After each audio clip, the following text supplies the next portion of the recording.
بسم اللہ الرحمن الرحیم۔ السلام علیکم ورحمۃ اللہ وبرکاتہ۔ شب برات کے احکام۔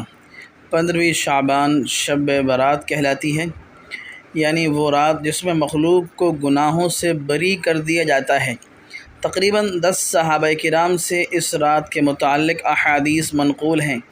حضرت عائشہ رضی اللہ عنہ فرماتی ہیں کہ شعبان کی 15ویں شب کو میں نے نبی کریم صلی اللہ علیہ وسلم کو اپنی آرام گاہ پر موجود نہ پایا تو تلاش میں نکلی، دیکھا کہ آپ جنت البقیع کے قبرستان میں ہیں۔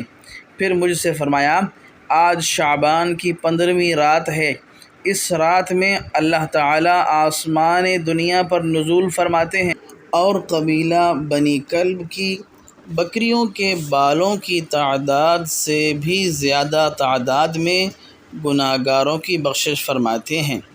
دوسری حدیث میں ہے کہ اس سال پیدا ہونے والے ہر بچے کا نام لکھ دیا جاتا ہے۔ اس رات میں اس سال مرنے والے ہر آدمی کا نام لکھ دیا جاتا ہے۔ اس رات میں تمہارے اعمال اٹھائے جاتے ہیں اور تمہارا رزق اتارا جاتا ہے۔ اسی طرح ایک روایت میں ہے کہ اس رات میں تمام مخلوق کی مغفرت کر دی جاتی ہے سوائے 7 اشخاص کے۔ وہ یہ ہیں: مشرک، والدین کا نافرمان، کینہ پرور، شرابی، قاتل، شلوار کو ٹخنوں سے نیچے لٹکانے والا اور چغل خور۔ ان 7 افراد کی اس عظیم رات میں بھی مغفرت نہیں ہوتی جب تک کہ یہ اپنے جرائم سے توبہ نہ کر لیں۔ حضرت علی رضی اللہ عنہ سے ایک روایت میں منقول ہے کہ اس رات میں عبادت کیا کرو اور دن میں روزہ رکھا کرو۔ اس رات سورج غروب ہوتے ہی اللہ تعالیٰ اپنے بندوں کی طرف متوجہ ہوتے ہیں اور اعلان ہوتا ہے، کون ہے جو گناہوں کی بخشش کروائے؟ کون ہے جو رزق میں وسعت طلب کرے؟ کون مصیبت زدہ ہے جو مصیبت سے چھٹکارا حاصل کرنا چاہتا ہو؟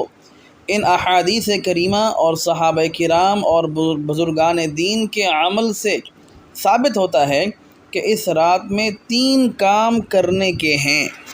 نمبر 1، قبرستان جا کر مردوں کے لیے ایصال ثواب اور مغفرت کی دعا کی جائے، لیکن یاد رہے کہ نبی کریم صلی اللہ علیہ وسلم سے ساری حیات مبارکہ میں صرف ایک مرتبہ شب برات میں جنت البقیع جانا ثابت ہے۔ اس لیے اگر کوئی شخص زندگی میں ایک مرتبہ بھی اتباع سنت کی نیت سے چلا جائے تو اجر و ثواب کا باعث ہے، لیکن پھول، پتیاں، چادر چڑھاوے اور چراغاں کا اہتمام کرنا اور ہر سال جانے کو لازم سمجھنا، اس کو شب برات کے ارکان میں داخل کرنا، یہ ٹھیک نہیں۔ جو چیز نبی کریم صلی اللہ علیہ وسلم سے جس درجے میں ثابت ہو اس کو اسی درجہ میں رکھنا چاہیے، اس کا نام اتباع اور دین ہے۔ اس رات میں نوافل، تلاوت، ذکر اذکار کا اہتمام کرنا، اس بارے میں یہ واضح رہے کہ نفل ایک ایسی عبادت ہے جس میں تنہائی مطلوب ہے، یہ خلوت کی عبادت ہے، اس کے ذریعے انسان اللہ کا قرب حاصل کرتا ہے، لہذا نوافل وغیرہ تنہائی میں اپنے گھر میں ادا کر کے اس موقع کو غنیمت جانیں۔ نوافل کی جماعت اور مخصوص طریقہ اپنانا درست نہیں ہے۔ یہ فضیلت والی راتیں شور شغب اور میلے اجتماع منعقد کرنے کی راتیں نہیں، بلکہ گوشہ تنہائی میں بیٹھ کر اللہ تعالیٰ سے تعلقات قائم کرنے کے قیمتی لمحات ہیں، ان کو ضائع ہونے سے بچائیں۔ دن میں روزہ رکھنا بھی مستحب ہے۔ ایک تو اس بارے میں حضرت علی رضی اللہ عنہ کی روایت ہے، اور دوسرا یہ کہ نبی کریم صلی اللہ علیہ وسلم ہر ماہ ایام بیض یعنی 13، 14، 15 کے روزوں کا اہتمام فرماتے تھے، لہذا اس نیت سے روزہ رکھا جائے تو موجب اجر و ثواب ہوگا۔